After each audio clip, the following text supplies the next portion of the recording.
மாப்ள.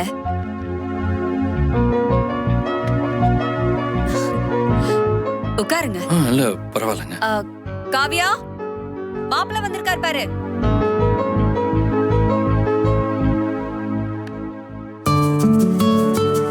வாங்க கதிர். சொல்லவே இல்லை, என்ன திடீர்னு?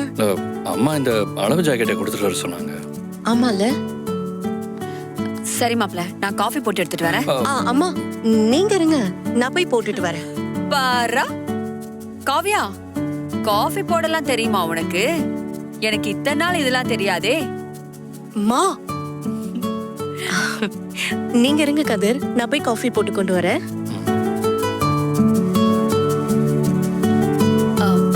உட்காருங்க மாப்ள. அம்மா எப்படி இருக்காங்க மாப்ள? நல்லா இருக்காங்க. அம்மாக்கு இன்னைக்குதான் ஃபோன் பண்ணி பேசினேன். இன்விடேஷன் எல்லாருக்கும் கொடுத்து முடிச்சிட்டேன்னு சொன்னாங்க. நானும் டைம் கிடைக்கிறப்பெல்லாம் எல்லாருக்கும் இன்விடேஷன் கொடுத்துட்டு வந்துட்டேன். எங்க சைடு ஆளுங்களா ரொம்ப கம்மி தானே.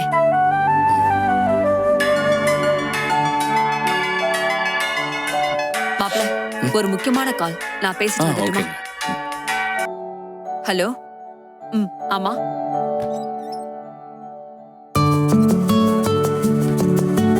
இந்தாங்க கதிர், காஃபி எடுத்துக்கோங்க.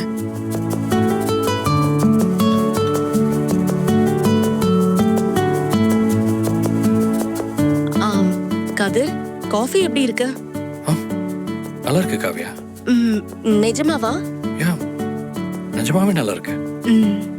இல்ல, அம்மா சொன்ன மாதிரி இப்பதான் நான் ஃபர்ஸ்ட் டைம் காஃபி போட்டேன், அதான். ஓகே, நல்லா தான் இருக்கு. கதிர், ஒரு ஃபோன் கூட பண்ணாம அப்படியே வந்திருக்கீங்க. அது வந்து நேர்ல வந்து சர்ப்ரைஸ் பண்ணலாம்னு நினைச்சீங்களோ?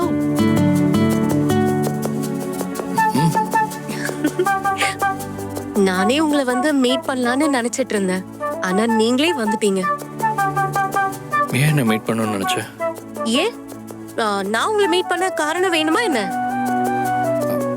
அதுக்கு இல்ல, சும்மா தான் கேட்டேன். என்ன மாப்ள, காஃபி எல்லாம் நல்லா இருக்கா? அம்மா அதெல்லாம் நல்லா இருக்குன்னு தான் சொன்னாரு. உனக்கு வேணுமா? ஐயோ, எனக்கு வேண்டாமா? சரி, நீங்க 2 பேர் பேசிட்டு இருங்க. எனக்கு வீடியோ கான்ஃபரன்ஸ் கால் இருக்கு, நான் பேசிட்டு வந்துடுறேன். இங்க பாருங்க மாப்ள, இவளுக்கு சமைக்க தெரியும்னு சொல்லுவா, உடனே நம்பிராதீங்க. எதுவா இருந்தாலும் என்கிட்ட கேட்டுட்டு அப்புறமா முடிவுக்கு வாங்க. மாமா, உனக்கு தான் வீடியோ கான்ஃபரன்ஸ் இருக்குன்னு சொன்னல, நீ போய் பேசு. ஏறி உன்னை பத்தின நிறைய விஷயங்கள் மாப்பிள்ளை கிட்ட சொல்லணும். வீடியோ கான்ஃபரன்ஸ் தான் முக்கியம். போன்னு சொல்றல, உள்ள போ. கொஞ்சம் பேச விடுறேம்மா, நீ போமா, போ.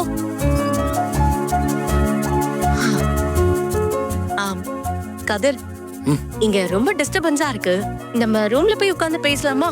வாங்க.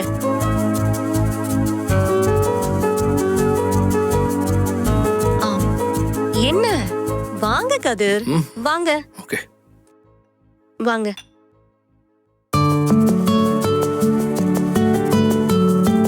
வாங்க கதிர்.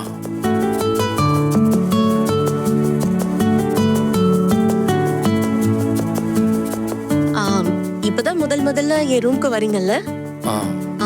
நல்லா இருக்கா? உட்காருங்க.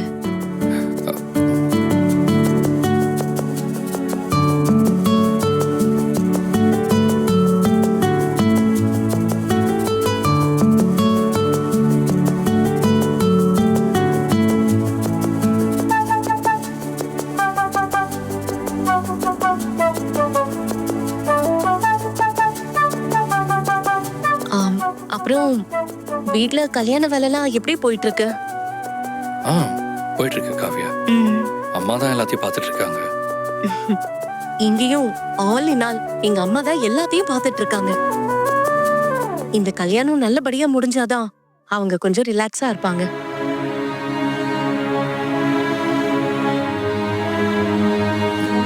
காவியா, உங்ககிட்ட ஒரு விஷயம் சொன்னா தப்பா எடுத்துக்க மாட்டியே? அப்படி என்ன விஷயம்?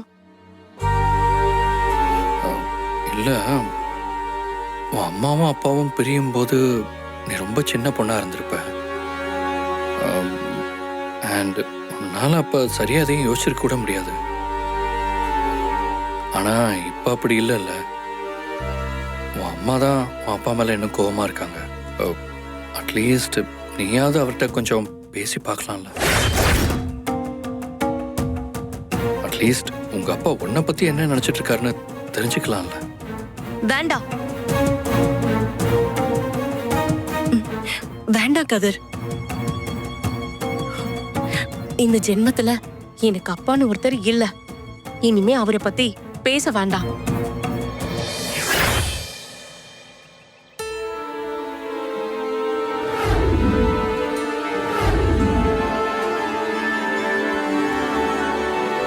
எவ்வளவு ஆச்சுக்கா? 200 ரூபாய் ஆச்சுமா. இந்தாங்க. சில்லறை இல்லையேம்மா. என்கிட்டயும் சில்லறை இல்லையேக்கா. ஏய் சவிதா, சொல்லுக்கா. சில்லறை இருக்கா? சில்லறை இல்லையேக்கா. இல்லையா? அவர்கிட்ட கொஞ்சம் கேட்டு சொல்லுடி. சரிக்கா. சார் 500 ரூபாய்க்கு சேஞ்ச் இருக்கா?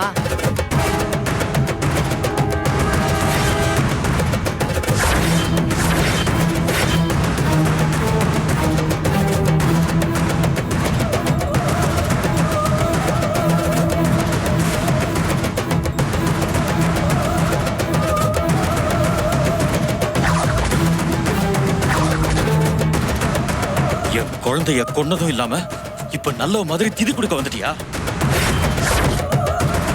என் குழந்தைக்கு திதி கொடுக்கிற தகுதி உனக்கு இல்ல. அதுக்கு அவ அப்பன் நான் இருக்கேன். மரியாதையா இங்க இருந்து போயிடு. நீ என்ன சொல்றியா? என்ன முன்னாடியே நான் சொல்ல வேண்டியதெல்லாம் சொல்லிட்டு தப்பிக்க பாக்குறியா? உனக்குள்ள கொஞ்சம் கூட குற்ற உணர்ச்சியே இல்லையா? என் குழந்தை இன்னைக்கு என்னை விட்டு போயிட்டானா அதுக்கு முழு காரணமும் நீதான். நீ மட்டும்தான். ஏய் நிறுத்து. என் ஆராதனாவை கொலை பண்ணது நானா? அவளை நான் எப்படி பார்த்துக்கிட்டேனோ, அவ என்கிட்ட எவ்வளவு பாசமா இருந்தானோ எனக்கும் தெரியும், அவளுக்கும் தெரியும். அவ என்னை விட்டு போறதுக்கு முன்னாடி வரைக்கும் அவ பார்த்த கடைசி முகம் யாருன்னு நினைச்சேன்? என்னோட முகம். அவ கடைசியா என்னை பார்த்து சிரிச்ச அந்த சிரிப்பு இன்னமும் என் கண்ணு முன்னாடியே வந்து போயிட்டு இருக்கு.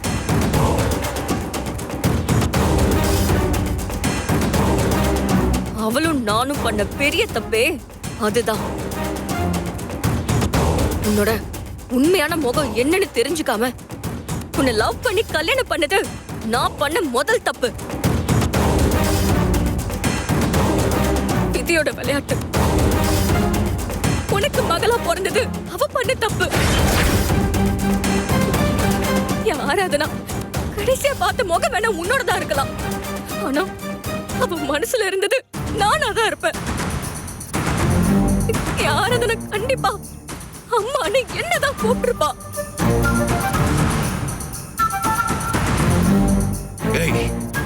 இதுக்கு மேல நீ என்ன நாடகம் ஆடினாலும் சரி, என் பொண்ணை கொன்ன உன்னை சும்மா விட மாட்டேன். பாரு என்ன பண்றேன்னு மட்டும் பாரு. என்ன குழந்தை காரணம் காட்டி பேசிட்டா நீ நல்லவன் ஆயிடுவியா? ஓ நல்ல நேரம். நீ ஒரு அயோக்கியன்னு தெரியறதுக்கு முன்னாடியே என்னோட ஆராதனா போயிட்டா.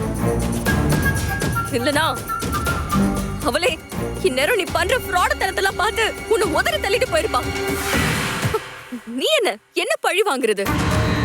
கூடிய சீக்கிரமே நீ பண்ண எல்லா கிரைம்ஸுக்கும் எவிடன்ஸை கலெக்ட் பண்ணி நான் உன்னை தூக்கி உள்ள வைக்கிறேன்.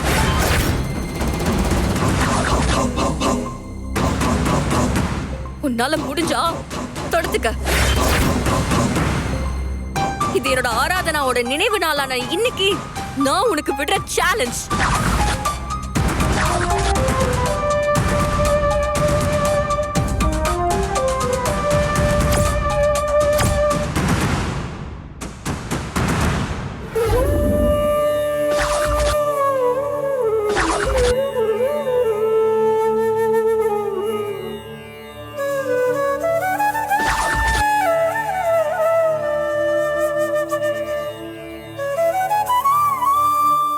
பேர் என்ன?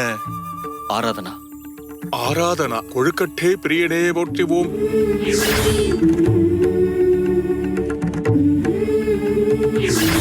உங்க குழந்தையோட ஜாதகம் கொண்டு வந்திருக்கீங்களா?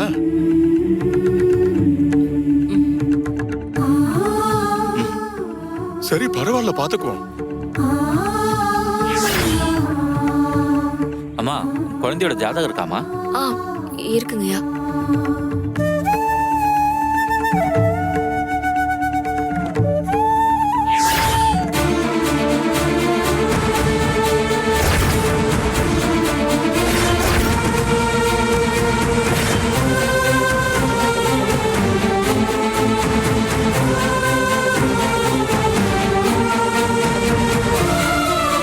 என்னம்மா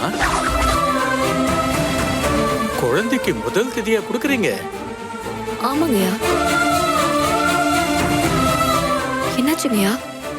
நீங்க உங்க குழந்தை இறந்துட்டதா வந்து திதி கொடுக்கறீங்க. ஆனா ஜாதகம் வேற மாதிரி இருக்கேம்மா. என்ன இருக்கு? அம்மா, அவர் சொல்றது சரிதாம்மா. இந்த ஜாதகப்படி பார்த்தா உங்க குழந்தையோட ஆயுள் இன்னும் முடியல.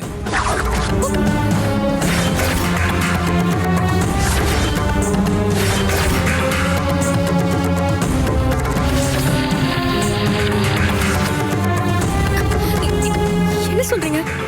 எனக்கு புரியல. நிஜமாதாம்மா சொல்றேன். உங்க குழந்தை சாகல, இன்னும் உயிரோட தான் வாழ்ந்துகிட்டு இருக்கா.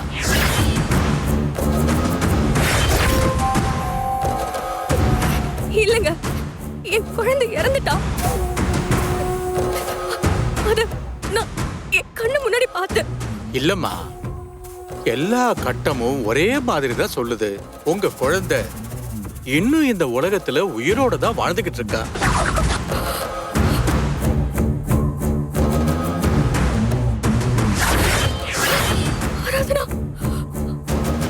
ஐயா, ஆராதனா பாப்பா ஒரு ஃபயர் ஆக்சிடென்ட்ல இறந்துட்டா.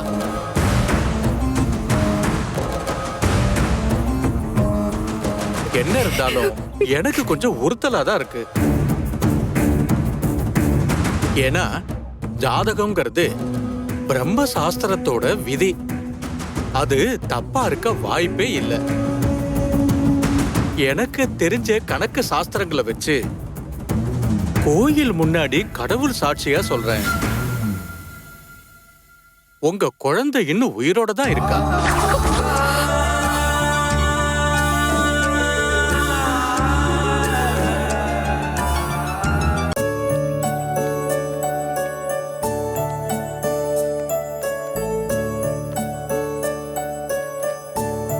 மேடம்,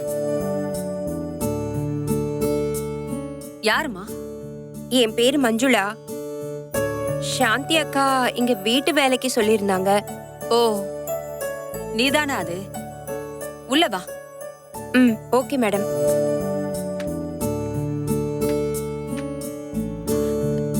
இதுதான் உன் குழந்தையா? ஆமா மேடம். இன்னும் கொஞ்ச நாள்ல என் பொண்ணுக்கு கல்யாணம். சாந்தி இந்த நேரம் பார்த்து ஊருக்கு போறேன்னு சொன்னதும் எனக்கு ரொம்ப தயக்கமா இருந்துச்சு.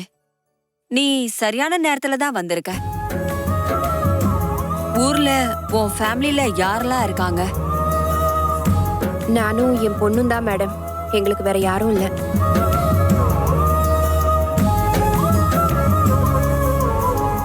இனிமே உங்க 2 பேருக்கும் நான் இருக்கேன். என் பொண்ணும் இருக்கா. நீங்க 2 பேரும் எங்க கூடயே தங்கிக்கோங்க. இனிமே நீங்களும் எங்க குடும்பம் மாதிரி தான். ரொம்ப நன்றி மேடம். உள்ள ரூம்ல என் பொண்ணு காவியாவும் மாப்பிள்ளையும் பேசிட்டு இருக்காங்க. அவங்கள போய் பார்த்து சாப்பிட ஏதாவது வேணுமான்னு கேட்டுட்டு வா. பாப்பா, இங்க வா. போமா போ.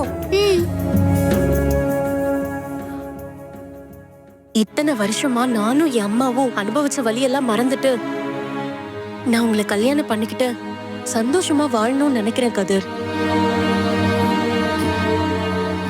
எனக்கு ஏதோ தோணுச்சுன்னு சொன்னேன். நீ எதுவும் worry பண்ணிக்காத காவியா.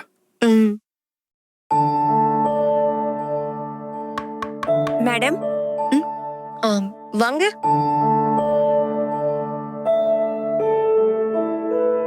யாருக்கா நீங்க? என் பேரு மஞ்சுளா. வீட்டு வேலைக்காக புதுசா வந்திருக்கேன். ஓ, சாந்திகா சொன்ன ஆள் நீங்க தானா? ஆமா மேடம். ஓகே. உங்க பேரு காவ்யா தானே? ஆமாக்கா. இவரு கதிர், நான் கல்யாணம் பண்ணிக்க போறவரு. வணக்கம் சார். வணக்கம். காஃபி ஏதாவது கொண்டு வரட்டா மேடம்? கதிர் இல்லக்கா, இப்பதான் நான் காஃபி கொடுத்தேன். ஏதாச்சும் வேணும்னா நான் சொல்றேன். சரிங்க மேடம். உங்களுக்கு நான் அப்புறமா நிறைய சாக்லேட் வாங்கி வைக்கிறேன், சரியா? சமத்தா இருக்கணும். உனக்கு என்ன வேணாலும் என்கிட்ட கேளு. மேடம். என்னம்மா, காவியா பாத்துட்டியா? பாத்துட்டேன் மேடம். காஃபி ஏதாவது கொண்டு வரவான்னு கேட்டேன். இப்ப வேணான்னு சொல்லிட்டாங்க. சரி, நீ உள்ள போய் பேக வச்சுட்டு உன் வேலைய பாரு. Okay madam. ஜனனி வா. ஓ, வாடா.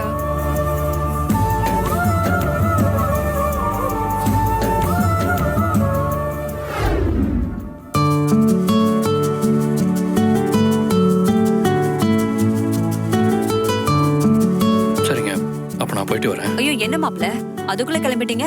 சாப்பிட்டு போலாம். இல்ல பரம். நானும் அதுதான் சொன்னேன், கேட்க மாட்டேங்கிறாரு. ஏன் மாப்ள, காவியா சமைச்சிருவாளேன்னு பயமா? நீங்க ஒண்ணும் கவலைப்படாதீங்க, வீட்டுக்கு புதுசா சமைக்க ஆள் வந்து.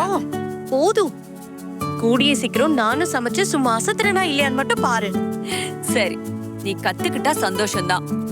சரி காவியா, பாய். பாய் பாய். வரேங்க.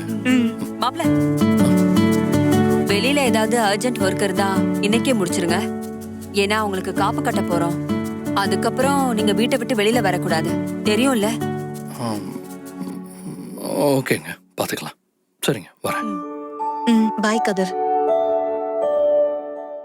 தனம் தரும் கல்வி தரும் ஒரு நாளும் தளர்வறியா மனம் தரும் தெய்வ வடிவம் தரும் நெஞ்சில் வஞ்சமில்லா இடம் தரும் நல்லன எல்லாம் தரும் அன்பர் என்பவர்க்கே கணந்தரும் பூங்குழலால் அபிராமி கடைக்கண்களே.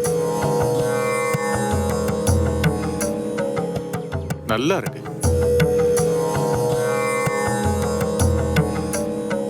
விக்ரம், அம்மா. வா கொஞ்ச நேரம் பிரகாரத்துல உட்காந்துட்டு போலாம். சரி வாங்க.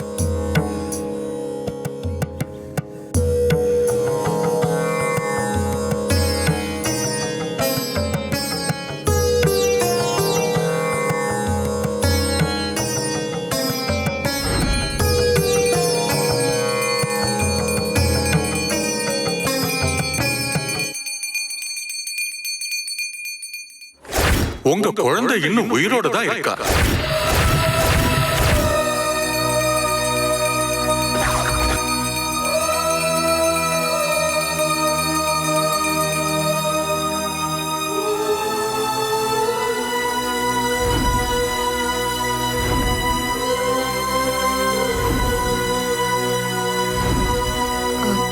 வேலு, வாங்க நம்ம கொஞ்ச நேரம் உட்காந்துட்டு போலாம். சரிங்க மேடம்.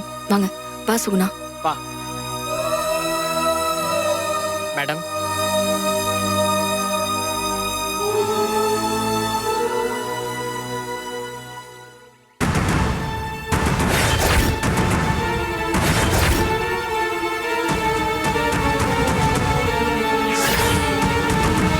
விக்ரம், ருத்ரா வந்திருக்கா? இவளும் திதி கொடுக்கதான் வந்தாளா?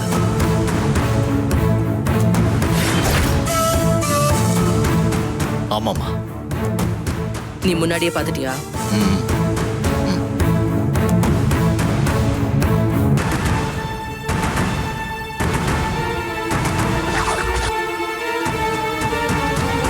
பண்றதெல்லாம் பண்ணிட்டு குற்ற உணர்ச்சியே இல்லாம திதி கொடுக்க வந்திருக்கான் பாருங்க மேடம். யாரு வேலு? வேற யாரு? அந்த விக்ரம் தான். விக்ரம், எழுந்துட்டு போலாம். இன்னைக்கு எதுவும் வேண்டாம், வா.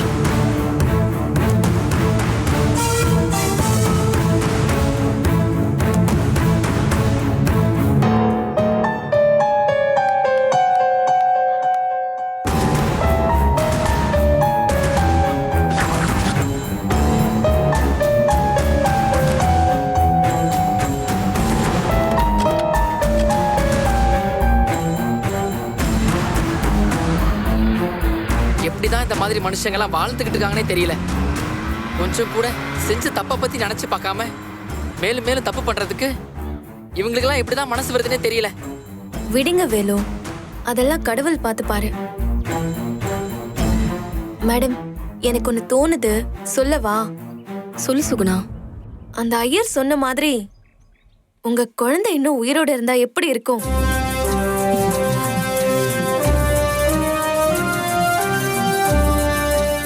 என்னவோ தெரியல மேடம், எனக்கு கூட ஐயர் சொன்னதுல இருந்து உங்க குழந்தை இன்னும் உயிரோட தான் இருக்குன்னு என் உள்மனசு சொல்லிட்டே இருக்கு மேடம். நீங்க ஏன் மேடம் ஐயர் சொன்னதை கன்சிடர் பண்ணக்கூடாது? நீ நினைச்சிட்டு இருக்கிறத விட 1000 மடங்கு ஆராதனாவை பத்தி நான் யோசிச்சுட்டு தான் இருக்கேன் சுகுணா. ஐயர் சொன்னதுல 1000த்துல 1% இல்ல, கோடியில 1% உண்மைன்னு தெரிஞ்சாலும் நான் விட மாட்டேன். எப்படியாவது என் ஆராதனை இருக்கிற இடத்தை தேடி கண்டுபிடிச்சு அவளையே கூட கூட்டிட்டு வந்துடுவேன். ஆனா அதுக்கு ஒரு சின்ன சோர்ஸ் கூட இல்லாம எனக்கு என்ன பண்றதுன்னு கூட தெரியாம தவிச்சுக்கிட்டு இருக்கேன்.